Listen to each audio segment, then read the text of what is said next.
E a Venezuela? Dá para dizer que a Venezuela está na situação que está por causa da influência americana?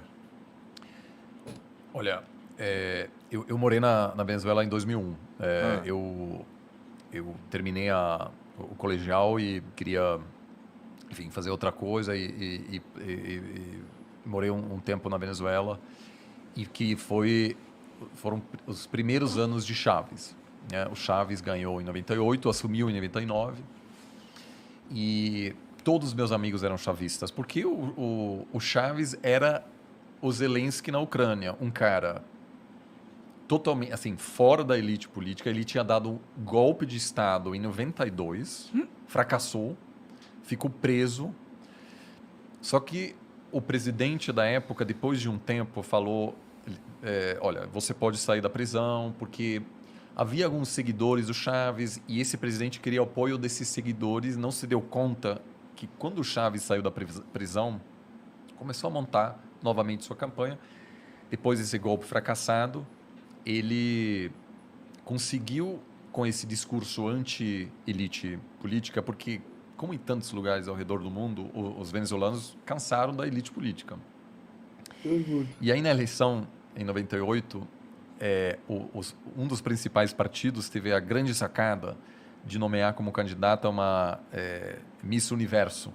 Então, existia uma Miss Universo contra esse coronel Chávez, ex-golpista, que conseguiu ganhar, mas tinha umas loucuras que, mesmo naquela época, dava para ver que, apesar de, eu acho que, possivelmente até ter uma intenção positiva de querer diminuir a desigualdade, que era insana naquela época já, totalmente, né, mas que não tinha um plano de construir uma economia sustentável, que no auge, e aí o Chávez teve a sorte de que o preço de petróleo subiu muito por causa da demanda chinesa. O Brasil se beneficiou também da alta do preço de commodities. E aí a Venezuela ficou, de repente, muito rica.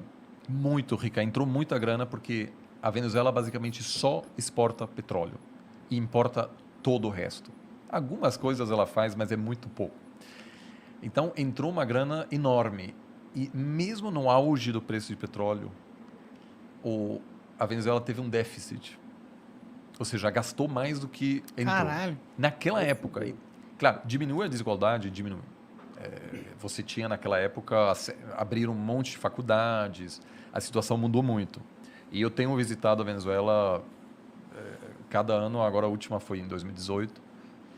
Melhorou muito a situação lá naquela época, mas era insustentável. O principal comprador de petróleo durante todo esse tempo sempre foram os Estados Unidos, sempre. Então agora, começou uma época que ele sempre era anti-americano, mas se encontrava com o embaixador dos Estados Unidos, viajava para Texas e tinha uma relação econômica normal. Até recentemente, a Venezuela começou a piorar muito em função dessa política econômica insustentável, gastos muito assim, mas você começou a ter uma inflação incrível, as pessoas carregando uma bolsa cheia de dinheiro, uma dolarização, porque né, faz bastante tempo que se você compra carro na Venezuela só em dólar, porque a moeda simplesmente perde valor tão rapidamente. Agora, depois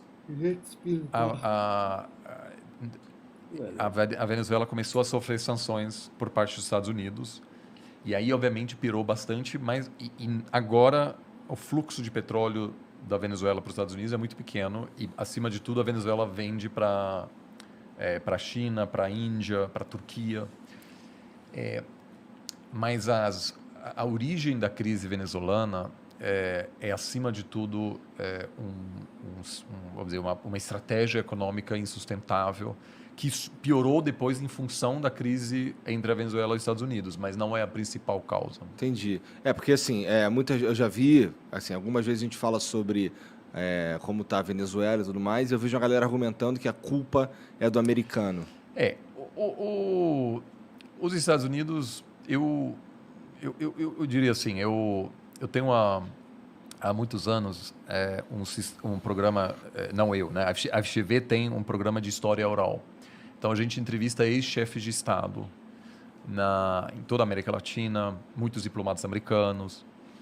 E a gente sempre entrevista eles uma vez que eles estão aposentados e quando eles não querem mais voltar à arena política. Porque se você ainda tem desejo de ser político, você nunca vai falar dos os erros cometidos, etc. Sim. Então, muitos desses caras a gente entrevista pouco tempo antes de morrer, mas ainda com lucidez. Então, eles falam horas e horas. A gente entrevista algumas pessoas por 20 horas. Porra! Puta merda. 4, 5 sessões. Que maneiro. Os caras devem falar pra caralho, então. Muito, Ah, muito. mas eles E sabem, ninguém Deve consegue ser uns esconder insights. tudo se você tem que falar 20 horas. Ninguém. Então, uma que eu fiz recentemente é do Manuel Zelaya, que foi presidente de Honduras e sofreu um golpe militar em 2009. A esposa dele virou presidente ontem. Cara, que loucura. E eu sentei com ele e ele me contou toda a história. E por que eu estou contando isso? Porque ele me falou, quando ele virou presidente, o embaixador dos Estados Unidos teve uma reunião no dia seguinte e passou um envelope e disse para ser olhar depois. E o Manuel Zelaya, enfim, despediu o cara e tal, abriu e tinha uma lista de pessoas que os Estados Unidos aprovaram para serem ministros do governo do cara. Caralho. E uma lista de gente que eles falam, ó, se aqui eles estão tem um problema com o tráfico de drogas, etc. A gente não gostaria dessas pessoas dentro do seu governo.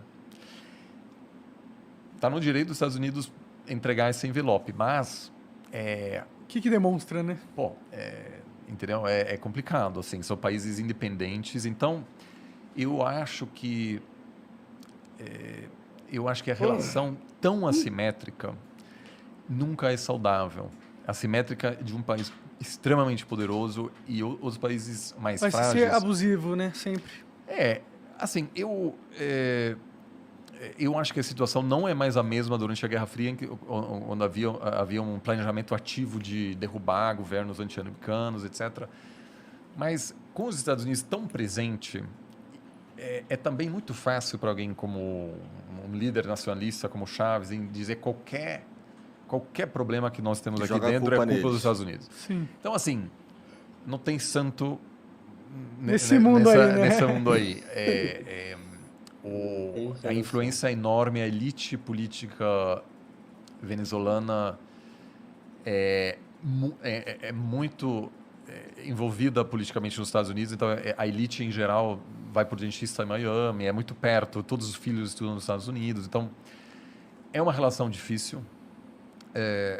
Os Estados Unidos por muito tempo foi o principal investidor na Venezuela, o principal comprador de petróleo, mas hoje eu acho que o principal problema mesmo, e eu senti isso, tinha um viés autoritário naquela época já. Eu lembro que eu estava em Caracas quando, pela primeira vez, todos os canais foram obrigados a transmitir o pronunciamento do Chaves. Eu lembro disso porque a gente estava assistindo um filme e, de repente, apareceu o Chaves. E todo mundo falou, pô, Não é o que Chaves isso? que a gente gosta.